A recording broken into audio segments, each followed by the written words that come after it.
Assalamualaikum warahmatullahi wabarakatuh. Perkenalkan, nama saya Ayu Istiqomah, NIM I 2019-1128 dari kelas Perbankan Syariah 3. Di sini saya akan sedikit menjelaskan tentang materi dari kelompok kita, yaitu atau kelompok kami, yaitu UMKM. Apa sih UMKM itu? Jadi UMKM ini adalah usaha perdagangan yang dikelola oleh badan usaha atau perorangan yang merujuk pada usaha ekonomi produktif sesuai kriteria yang ditetapkan oleh Undang-Undang Nomor 20 Tahun 2008. Nah, di sini udah marak nih, apalagi di musim-musim corona sekarang. Jadi UMKM itu sangat sekali mendukung perekonomian Indonesia. Nah, kalian udah tahu nggak sih apa itu singkatan UMKM? Jadi, singkatan dari UMKM adalah usaha mikro kecil menengah. Nah, UMKM ini memiliki peran penting dalam perekonomian. Seperti tadi, karena sektor UMKM adalah penyumbang PDB terbesar, paling banyak menyerap lapangan pekerjaan, serta relatif tahan terhadap krisis keuangan, apalagi saat musim pandemi seperti ini. Nah, sebagai contoh, di Indonesia pada tahun 1998 itu pernah terjadi krisis ekonomi yang hebat yang membuat perusahaan besar tumbang. Sedangkan sektor UMKM ini di Indonesia ini tetap bertahan atau menjadi penyelamat. Sama halnya di saat ini, di musim pandemi ini, banyak perusahaan yang tutup total, yang tidak melakukan kegiatan aktivitasnya, sedangkan UMKM tetap menjalankan kegiatannya dengan baik. Nah, jadi seperti itu pentingnya dari sektor UMKM. Nah, di sini jenis UMKM itu ada 3, yaitu usaha mikro, usaha kecil, dan usaha menengah. Selanjutnya saya akan membahas tentang apa tindakan pemerintah terhadap UMKM. Nah, di sini ternyata pemerintah juga memberikan penyederhanaan administrasi, perpajakan, insentif, pajak, dan kepabeanan kepada UMKM. Jadi pemerintah juga ikut andil, ikut membantu dalam mengembangkan UMKM tersebut. Selanjutnya juga pemerintah menyediakan bantuan dan pendampingan hukum bagi UMKM. Terus pemerintah juga berusaha meningkatkan peluang usaha produk UMKM dengan kemitraan pantai pasok, dan juga pemerintah menyalurkan dana alokasi khusus atau DAK untuk mendukung pemberdayaan dan pengembangan sesuai dengan pasal 1 UU nomor 7 tahun 2021. Menurut tanggapan saya, UMKM bisa berkembang pesat karena memang sudah banyak sekali dibantu oleh pemerintah dari segi perizinan, dari pendanaan, juga dari segi fasilitas sudah dibantu oleh pemerintah. Seperti itu. Makasih. Wassalamualaikum warahmatullahi wabarakatuh. Assalamualaikum warahmatullahi wabarakatuh. Perkenalkan, nama saya Triani Febri Astuti, NIM E 2019-1112 dari kelas Perbankan Syariah 3 angkatan 2019 untuk menjalankan matkul kewirausahaan. Jadi di sini saya menyambung penjelasan dari teman saya terkait dukungan pemerintah tentang UMKM yang ada di Indonesia pada saat ini. Nah, selain dalam hal modal, infrastruktur, pemerintah juga sangat mendukung UMKM melalui pajak, di mana pajak ini diringankan pada pasal 25, yang sebelumnya di pasal 25, PPh ini bersifat angsuran 0,75% yang wajib dibayarkan oleh setiap unit usaha. Nah, keringanan ini diberikan oleh pemerintah berupa UMKM ini dapat membayar angsuran pajak sebesar 0,5% dari omset, dan itu pun omsetnya minimal 4,8 miliar. Jadi ini tentu saja sangat meringankan UMKM. Kenapa? Karena UMKM yang bisa jadi tidak memiliki omset tersebut bisa membayar pajak lebih ringan dari itu. Jadi maka dari itu pemerintah sangat mendukung UMKM dalam hal perpajakan juga seperti itu.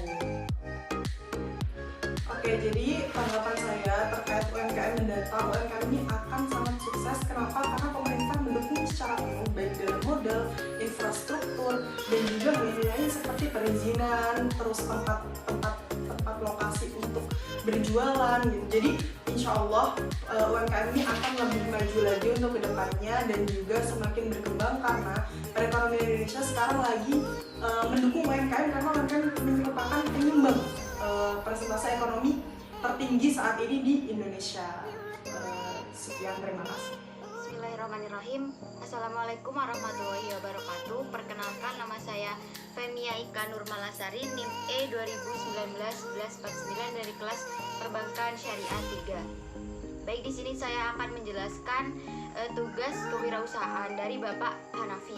Jadi tugasnya itu bagaimana UMKM ke depan jika dikaitkan dengan peraturan Presiden nomor 7 tahun 2021 di mana diterbitkan pada 2 Februari 2021. Jadi UMKM mandiri merupakan tindak lanjut atau bukti konkret nyata dari adanya ekonomi kreatif.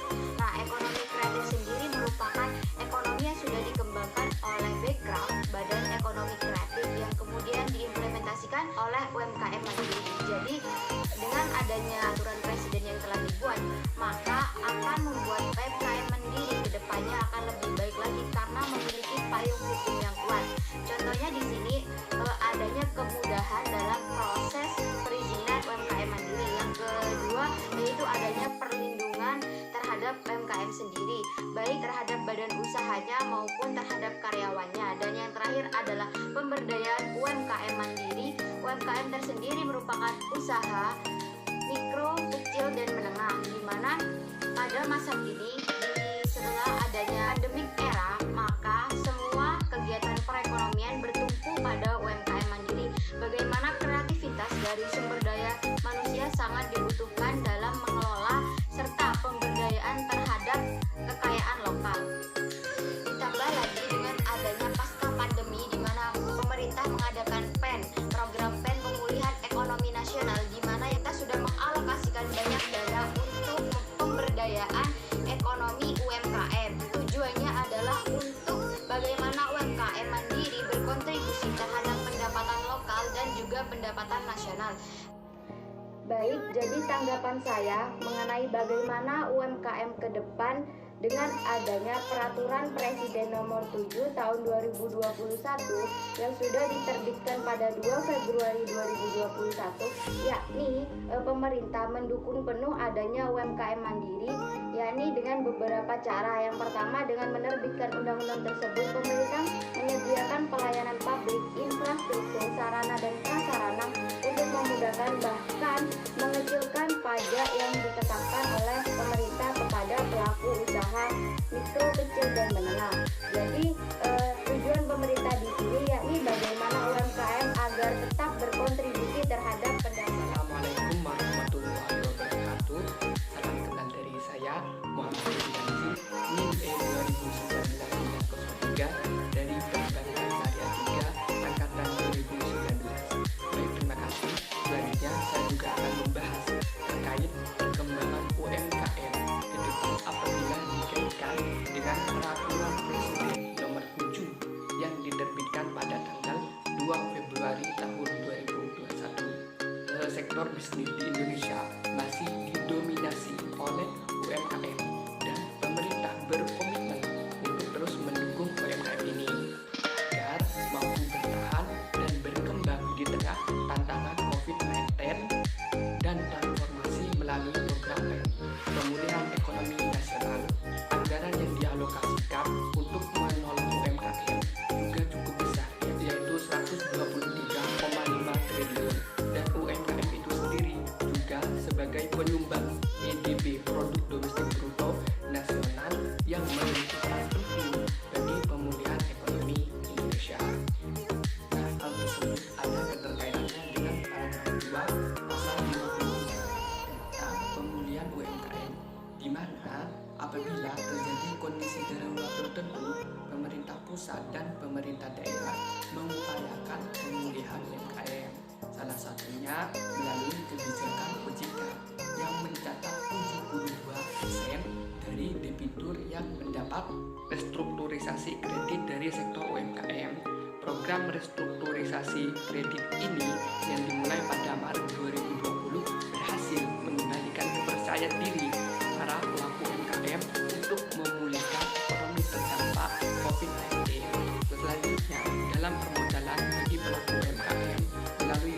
bantuan transfer sebesar 2,4 juta bagi setiap pelaku usaha di daerah terdampak COVID-19. Nah, jadi berbagai program dan data tersebut menunjukkan bahwa bantuan permodalan bagi UMKM itu menjadi hal yang penting. Maka dari itu, pemerintah memberikan dukungan bagi UMKM dari sisi permodalan melalui program restrukturisasi kredit. Sekian, terima kasih dari saya. Wabillahi taufiq wal hidayah. Wassalamualaikum warahmatullahi wabarakatuh.